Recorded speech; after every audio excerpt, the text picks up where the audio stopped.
자, 일단 LAFC에 와서 손흥민 선수가 바꿔놓은 여러 가지 중 첫 번째는 일단 경기장 내에서의 활약이 될 것 같습니다. 아무래도 경기장에 들어왔을 때 손흥민 선수가 데뷔 이후에 꾸준히 지금 공격 포인트를 계속해서 기록하면서 어느덧 8경기, 8골, 2개의 도움을 일단 기록하고 있고요.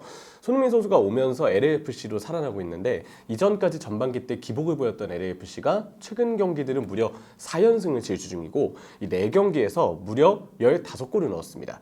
그리고 최근에 손흥민 선수와 또 손흥민 선수와 함께 흥부 듀오를 결성하고 있는 이 데니스 부앙가 선수, 손흥민과 부앙가가 지금 팀의 17골을 연속해서 합작을 하고 있거든요. 최근에 팀이 터트린 17골이 모두 손흥민 혹은 부앙가에게서 나온 골인데 그 정도로 손흥민과 부앙가, 특히 손흥민 선수의 합류 이후로 LAFC의 공격력이 정말 많이 살아났다. 그게 지금 최근 4연승의 결과로까지 이어졌다라고 보면 될 것 같습니다.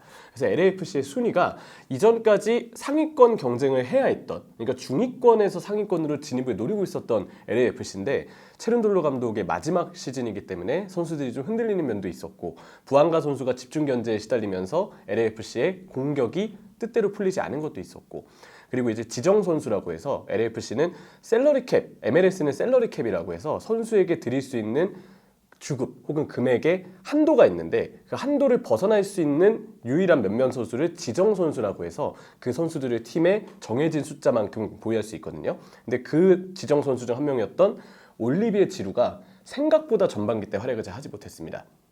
그러니까 팀의 에이스로 분류할 수 있었던 부앙가 그리고 그 옆에 지루가 전반기 때 같이 있을 때는 생각보다 지루가 LAFC의 역습 전술에 녹아들지 못하면서 어려움을 좀 겪고 있었는데 그러니까 팀 공격력이 훅 떨어졌죠. 기복을 보였고 LAFC의 순위도 더 위로 올라가지 못했던 상황인데 다행히 손흥민 선수가 오고 부앙가 선수와 좋은 콤비를 이루면서 이제는 LAFC의 역습 축구도 훨씬 더 중반기 이후로는 명확하게 더 확실하게 LAFC의 경쟁력을 높여주고 있습니다. 그 덕에 지금 LAFC의 순위는 실시간으로는 4위까지 순위를 끌어올린 상황이고요. 4위에 올라오면서 플레이오프 진출도 자연스럽게 확정. 그리고 4위 이내에 LAFC가 순위를 유지하게 되면 다가오는 이제 MLS 컵 플레이오프를 시작하게 되는데 이 플레이오프 1차전을 홈에서 치를 수 있는 이점이 생깁니다. 그래서 LAFC는 지금 일정상 4위 안에 드는 것을 무조건 목표로 하고 있고 이 4위로 들어오는 과정, 올라오는 과정에 있어서는 손흥민 선수의 8골 2개의 도움의 활약이 정말 결정적이었다고 평가할 수 있을 것 같습니다. 개인적으로는 솔트레이크전 두 번째 골, 솔트레이크전 이제 원정 경기였습니다. 최근에 솔트레이크하고 클럽 월드컵 플레이오프 일정으로 인해서 연기됐던 주중 솔트레이크 원정 경기 그리고 그 주 주말에 치렀던 홈 솔트레이크전 경기. 사실 손흥민 선수가 두 경기에서 다 골을 기록했는데 제가 이야기 드리는 경기는 이제 주중에 펼쳐졌던 솔트레이크 원정 경기였습니다. 제가 또 사실 당시 중계를 하기도 했었는데 그 두 번째 골 장면을 보면 손흥민 선수가 손흥민 존이라고 부르는 이 박스 바깥 지점, 딱 중앙 지역에서 오른발로 중거리 슛을 차면서 골키퍼를 뚫어내고 득점에 성공을 했거든요. 손흥민 선수다운 슈팅 감각이 여전하다라는 걸 보여준 명장면이었습니다. 그리고 그 골이 있었기에 그날 경기 손흥민 선수가 해트트릭까지 기록을 할 수 있었고요. 그래서 그 두 번째 골, 손흥민 선수의 빠른 슈팅 타이밍 그리고 먼 거리에서도 언제나 잘 시도되는 빼어난 슈팅력, 골키퍼 바로 앞에서 바운드가 되다 보니까 골키퍼가 방향을 예측하기 힘들고 그대로 골문으로 빨려 들어갔거든요. 이런 손흥민 선수다운 손흥민 선수만의 슈팅 스킬을 볼 수 있어서 손흥민 존에서 들어갔던 솔트레이크 원정에서의 두 번째 골, 개인적으로는 가장 좀 인상 깊었던 골이 아니었나 싶고요. 세레모니는 그날 해트트릭 달성할 때 부앙가 선수가 패스를 밀어주고 손흥민 선수가 부앙가의 패스를 받아서 해트트릭을 완성했을 때 원래 부앙가 선수가 골 넣고 이렇게 공중 제비를 하듯이 한번 딱 이렇게 튀어 올라서 공중에서 앞구르기를 합니다. 엄청나죠? 근데 그게 사실 아무나 할 수 있는 동작은 아니잖아요. 손흥민 선수가 부앙가의 동작을 따라하고 싶었던 것 같은데 사실 이 공중에서 한번 돈다는 게 쉬운 게 아닙니다. 그래서 손흥민 선수가 부앙가를 가리키면서 세레머니 따라하려고 노력했는데 그 결과가 앞구르기였어요. 근데 부앙가도 똑같이 손흥민이 앞구르기를 하니까 자기도 똑같이 앞구르기를 하면서 같이 기뻐하더라고요. 그 장면 보신 분들 아마 많으실 겁니다. 이게 어떤 장면인지 아실 텐데 뭔가 그 장면이 골 이외에 그냥 좀 세레모니를 포함해서 팀에서 보여준 좀 상징적인 장면으로는 저는 오히려 그 장면을 보면 되게 좀 기분이 좋더라고요. 손흥민이 얼마나 지금 LAFC에서 신뢰를 받고 있는지 부앙가가 양보를 해준 것만 봐도 지금 부앙가 선수는 득점왕 경쟁이 한창이거든요. 리오넬 메시를 추격하고 있는 상황인데 본인이 오히려 욕심을 내지 않고 손흥민에게 골을 양보해줄 정도로 손흥민 선수는 이미 LAFC의 동료들에게 상당한 신임을 얻고 있다. 그리고 부앙가하고의 관계도 얼마나 좋은지 그런 점들이 잘 느껴져서 볼 때마다 기분이 좋아지는 그 세레머니 장면도 좀 생각이 납니다. 일단은 손흥민 선수와 부안가 선수가 잘할 수 있는 이유는 이 체른돌로 감독이 갖고 있는 전술적인 철학을 먼저 봐야 되는데요. 체른돌로 감독은 원래 LAFC의 구단이 보유하고 있었던, 구단이 내세웠던 스타일은 점유율 위주의 공격적인 축구였는데, 실제로 체른돌로 감독이 그러한 스타일을 통해서 2022년에 MLS에서 우승을 또 당시 달성하기도 했었고요. 근데 오히려 이제 시간이 지나면서 체른돌로 감독이 축구 스타일이 점점 좀 실리적인 운영의 형태로 바뀌어 갑니다. 그게 이제 작년부터 그런 경향이 좀 있었고, 올 시즌에 LAFC가 시도하는 축구 자체가 내내 선수비 후역습 형태를 계속 취한다고 보시면 돼요. 근데 손흥민 선수도 그렇고 부안가 선수도 그렇고 공간이 있을 때 침투, 속도, 돌파, 마무리 능력 이런 부분들을 정말 많이 강점으로 보유하고 있기 때문에 두 선수 모두 역습 축구에 특화가 되어 있고, 사실 그런 축구에 특화가 되어 있는 선수가 한 명만 있어도 역습에서 상당한 위력을 발휘할 수 있는데 무려 두 명이나 그런 실력을 보여주고 있는 거잖아요. 그렇기 때문에 체른돌로 감독의 전술 철학, 그리고 보유하고 있는 스쿼드에서의 역습에 대한 강점, 손흥민, 부안가의 존재, 이런 부분들이 지금 잘 시너지를 이루면서 흥부듀오의 좋은 활약으로 좀 이어지고 있는 것 같다라는 생각이 들고요. 손흥민 선수와 부안가 선수는 좋은 동료이기도 하면서 말씀해 주신 것처럼 부안가 선수도 사실 언제든 골 욕심을 낼 수 있는 해결사고, 손흥민 선수도 당연히 강점은 득점력이 있기 때문에 팀에서 해결사를 기대할 수 있고요.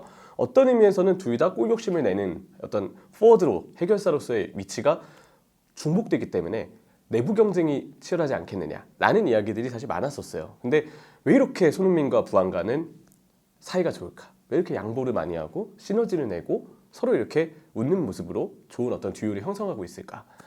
저는 이 부분이 결국 손흥민 선수의 인품에 있다고 생각을 해요. 손흥민 선수가 그 어느 팀을 가도, 또 그 어느 곳을 가도, 우리가 이미 프리미어리그에 손흥민 선수가 있는 동안에 다양한 모습들을 봤잖아요.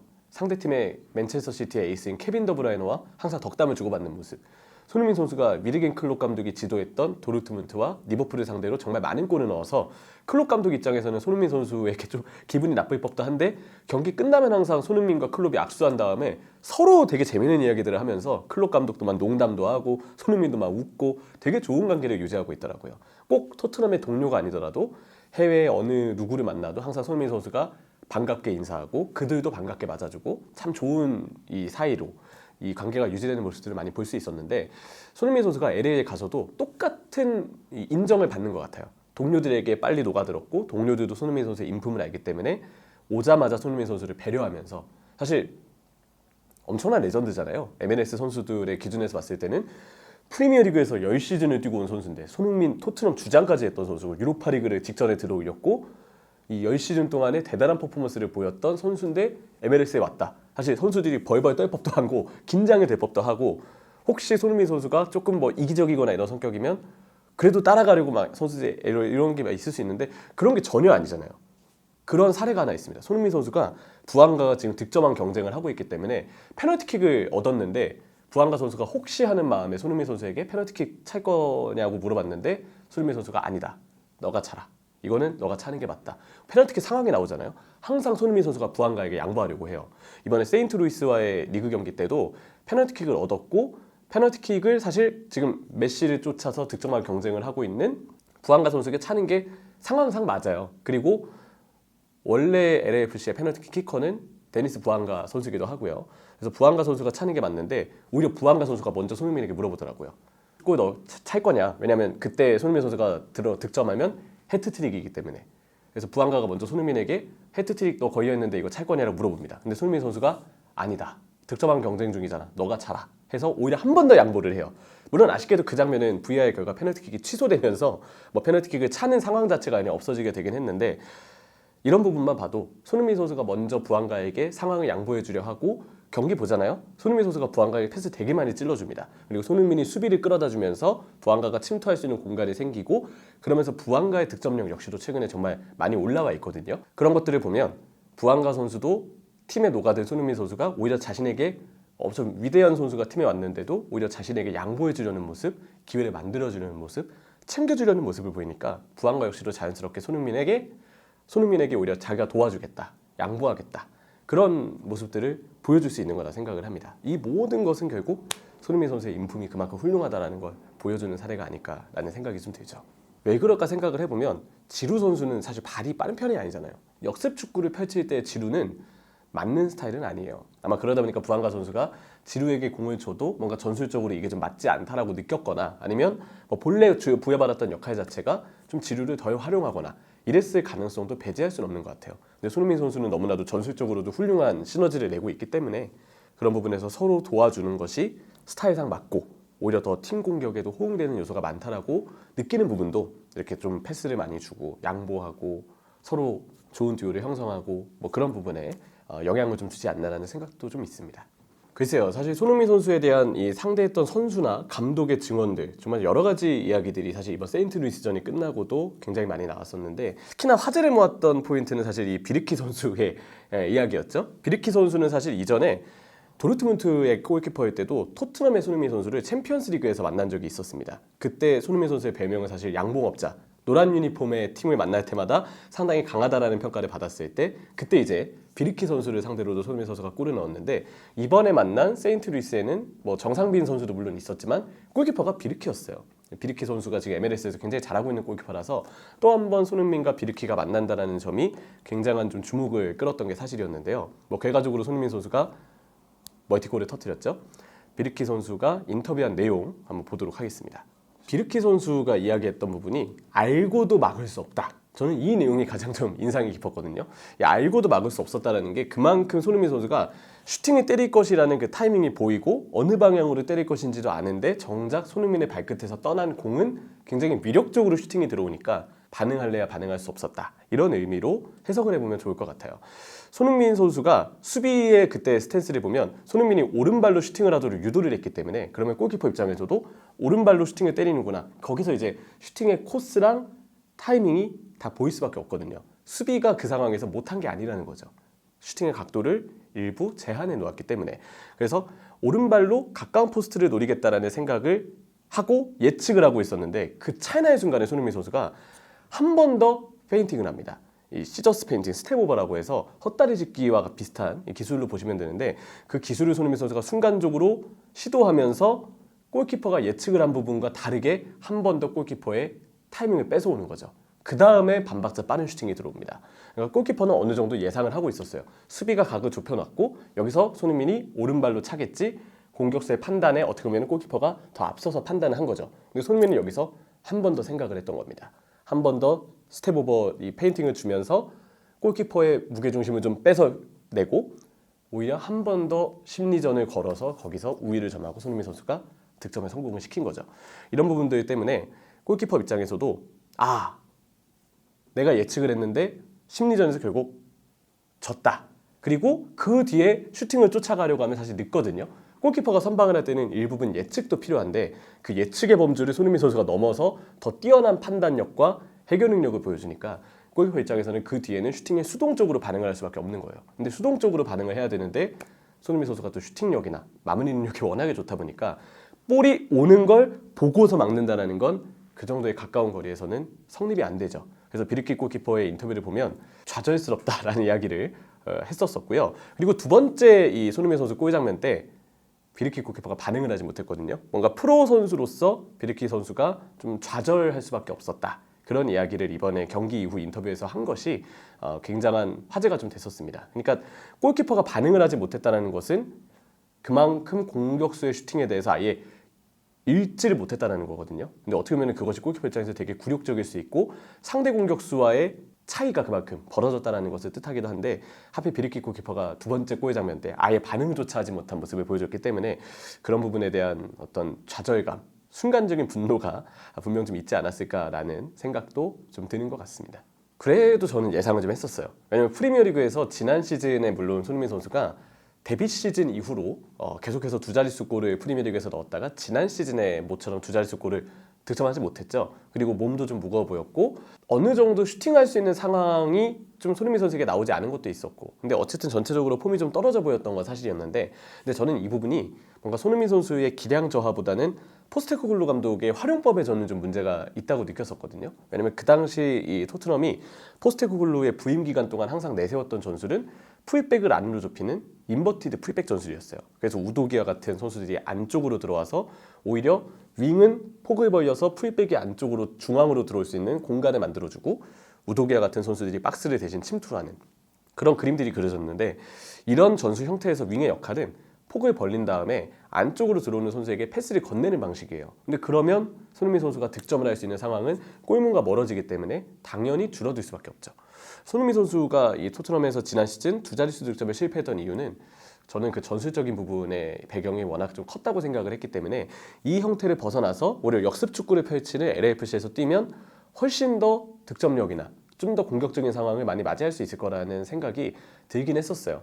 그리고 원체 클래스가 대단한 선수다 보니까 MLS는 여전히 손흥민 선수의 클래스라면 당연히 지배가 가능한 리그일 거라고 생각을 했고, 관건은 이제 지루한테 패스를 안 했을 당시 평가를 받았던 그 부앙가 선수, 어쨌든 이 선수가 에이스이기 때문에 손흥민 선수가 부앙가와 득점을 얼마나 양분할 수 있을까, 이 부분에 대한 우려는 좀 약간 있었는데, 뭐 양분을 넘어서 지금 두 선수가 만들어낸 골 자체가 지금 차고 넘치니까 부앙가도 골을 많이 넣고 손흥민도 골을 많이 넣고 이런 정말 우수한 그림이 지금 그려지더라고요. 그래서 활약을 할 거는 예상을 하고 있었는데 동료와의 시너지가 이 정도까지 날 줄은 저도 예상하지 못했었어요. 근데 그 이상으로 대단한 활약을 보여주고 있기 때문에 역시 LAFC에 간 것이 손흥민 선수를 위해서도 팀을 위해서도 너무나도 훌륭한 선택이었다, 이런 생각이 좀 드는 것 같습니다. 이제 미국 매체에서 보도가 좀 나왔던 내용인데요. 메시 선수가 인터 마이애미에 오면서 비슷한 권한을 좀 받은 바가 있습니다. 인터 마이애미에 지금 보면 루이스 수아레스, 세르기오 부스케츠, 조르디 알바 다 메시의 전 동료이자 친구들이죠. 이 선수들을 데려오는 데 있어서 리오넬 메시 선수가 어느 정도 선수에 대해서 영입 관련한 의견을 제시한 점, 그런 권한을 이제 인터 마이애미가 메시 선수에게 주었기 때문에, 그래서 메시 선수가 자기가 친하다고 생각하는, 또 팀에 필요하다고 생각되는 선수들 어느 정도 영입에 추천하는 그런 권한을 부여받고 그걸 활용한 사례라고 보면 될 것 같습니다. 인터 마이애미에 이어서 이제 LAFC도 손흥민 선수에게 비슷한 권한을 주었다라는 보도가 지금 나오고 있는데요. 역시 이제 그냥 단순히 경기에서 활약하는 공격수를 넘어서 구단의 미래를 함께 만들어가는 일종의 파트너 같은 느낌으로 권한을 주었다라고 보면 될 것 같고요. 메시 선수가 자기와 같이 뛰었던, 그리고 대단한 클래스를 가지고 있으면서도 인터 마이애미의 팀 체질을 발전시킬 수 있는 옛 동료들을 추천한 것처럼 손흥민 선수도 이제 LAFC가 권한을 줬기 때문에 한국 선수는 물론이고 토트넘 시절의 동료들, 혹은 잉글랜드 프리미어리그에서 신뢰를 쌓았던 선수, 또 손흥민 선수 인맥이 워낙 좋거든요.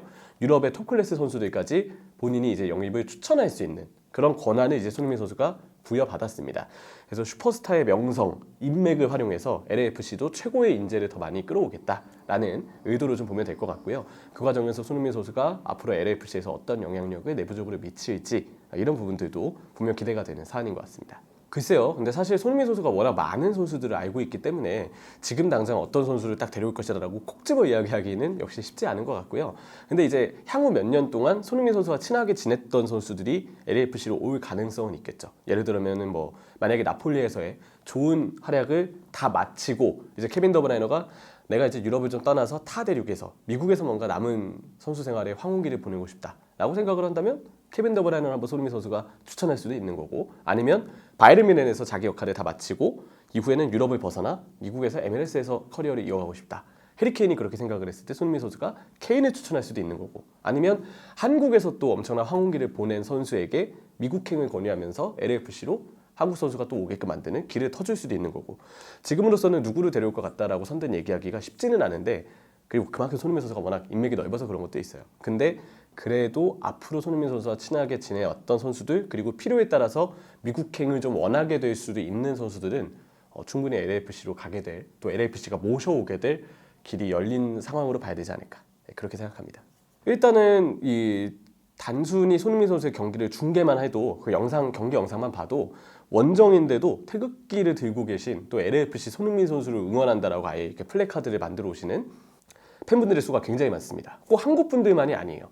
외국 분들도 손흥민 선수를 응원하려고 이렇게 저처럼 대표팀 유니폼을 입고 오시는 분들 꽤 많이 보였고요. 외국분이 태극기를 들고 계신 사례도 꽤 많이 봤습니다. 그만큼 원정인데도 손흥민 선수에 대한 인지도가 그만큼 크다라는 것을 알 수 있고요. 손흥민 선수가 미국으로 가면서 달성을 했던 여러 가지 기록들이 있는데, 첫 번째, MLS 이적료 약 2,650만 달러로 MLS 신기록, 역대 최고 이적료 기록을 세웠고요. 한 달 동안의 유니폼 판매량이 무려 150만 장. 사실 저도 LAFC 유니폼을 웬만하면 입고 오늘 인터뷰를 하려고 했는데 구할 수가 없더라고요. 그래서 오늘 저는 이제 손흥민 선수의 대표팀 유니폼을 입고 왔습니다. LAFC는 너무 구하고 싶은데 방법이 없더라고요. 일단 그래서 나중에 좀 재고가 풀리기를 기다리고 있는데 이 150만 장의 한 달 동안의 판매량은 리오넬 메시의 초기 판매량의 3배에 달한다고 합니다. 물론 메시 선수도 대단한, 사실 어떻게 보면 더 대단한 인지도를 가지고 있는 선수임이 맞는데 일단 한 달 동안의 유니폼 판매량만 보면 손흥민 선수가 무려 150만 장을 팔았고 이게 메시와 비교했을 때는 무려 3배에 달하는 수치가 됐다고 하고요. 물론 이 부분은 이전에 메시가 오면서 그때는 MLS가 메시가 오기 전후로 나뉘어도 된다고 할 정도로 메시가 오면서 그때부터 MLS의 관심도가 전 세계적으로 더 오른 측면이 있거든요.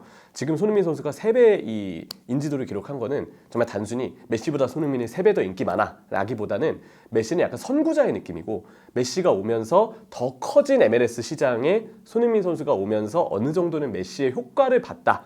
그 덕에 더 많은 관심을 받게 됐고 3배의 이 판매량을 기록하게 됐다라고 해석하는 게 제가 볼 땐 맞는 것 같습니다. 정말 이 수치를 메시보다 손흥민이 인기 3배 더 많아요. 이렇게 해석하는 건 저는 그건 좀 아닌 것 같고 선구자로서 이전에 메시 선수가 처음 왔기 때문에 이 정도의 관심을 더 많이 받지는 못했을 뿐 하지만 메시 선수의 유니폼 판매량도 되게 기록적인 수치라는 점 그것도 확인해 주시고 손흥민 선수가 3배 더 많은 유니폼 판매량을 기록한 것은 이 부분 또한 이전에 메시가 MLS에 오면서 쌓아놓은 인지도 MLS의 클래스와 인기를 많이 키워놓았기 때문에 그 덕을 손흥민 선수도 받은 부분이 있다라고 오히려 간주해 주시면 더 좋을 것 같습니다. 자, 그래서 전 세계적인 이 글로벌 유니폼 판매 순위라고 해야 되겠죠.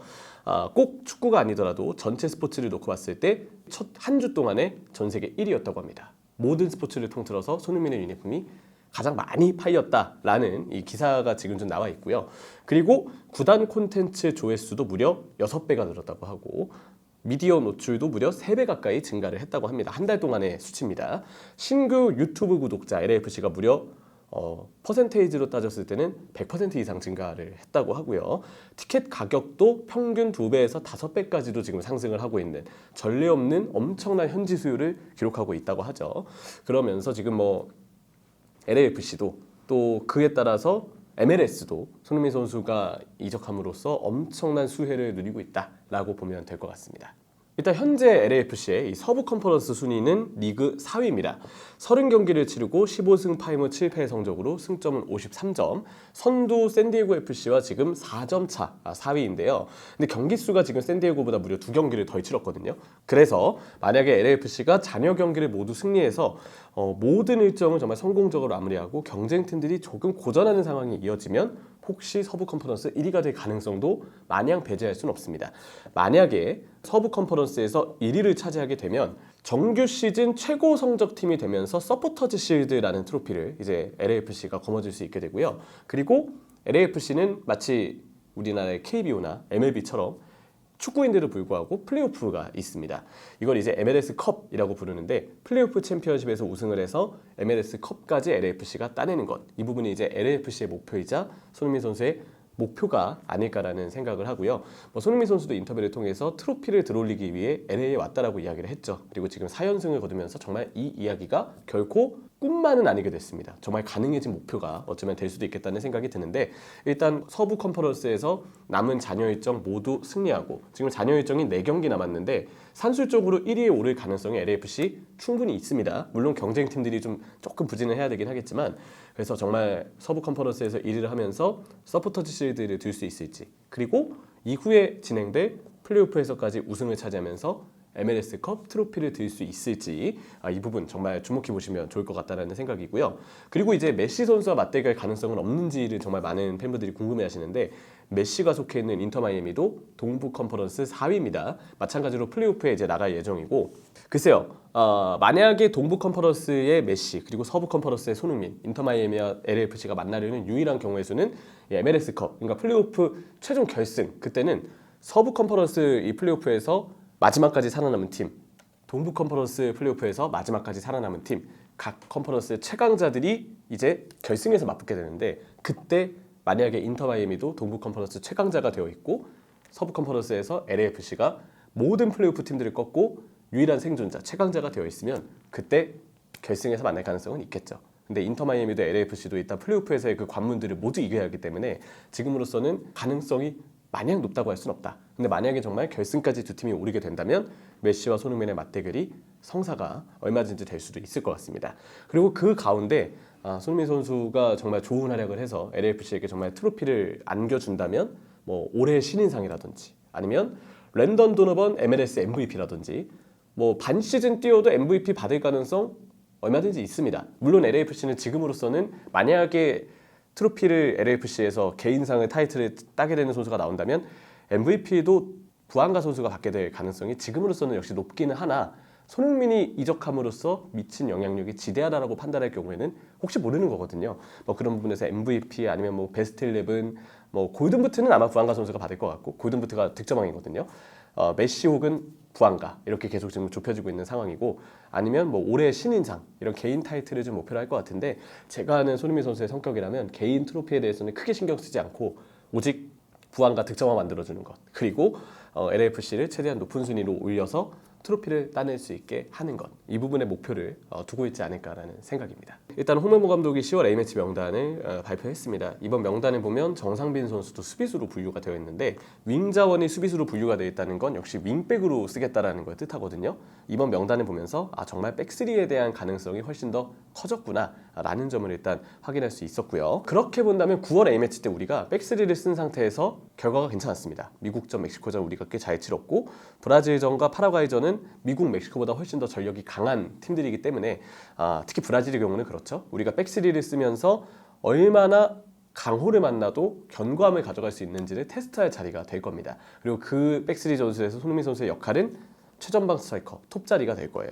오영규 선수와 손흥민 선수가 번갈아 가면서 중앙 공격수 자리를 맡아줄 거라고 생각을 하는데 이번엔 또 오랜만에 홈에서 치르는 A매치인 만큼 손흥민 선수가 좋은 활약으로 백스리 전술의 톱 자리에서 역습을 이끌고 마무리를 시도하는 좋은 모습을 펼쳐주기를 기대하도록 하겠고요. 그리고 어쨌든 우리가 백스리 전술을 쓸 때 뭐 지난번 9월 A매치 때도 왼쪽 공격형 미드필더로 나왔던 이재성 선수와 손흥민 선수가 워낙 콤비가 좋았거든요. 이번에도 비슷한 플레이를 펼쳐준다면 워낙 LAFC에서 손흥민 선수가 개인의 폼도 좋고 활약도 지금 뛰어나고 원체 지금 자신감도 올라있고 기분도 좋아 보이기 때문에 충분히 좋은 컨디션에서 대표팀에서 손흥민 선수가 좋은 활약을 할 수 있을 거라는 그런 기대감이 좀 생기는 것 같습니다.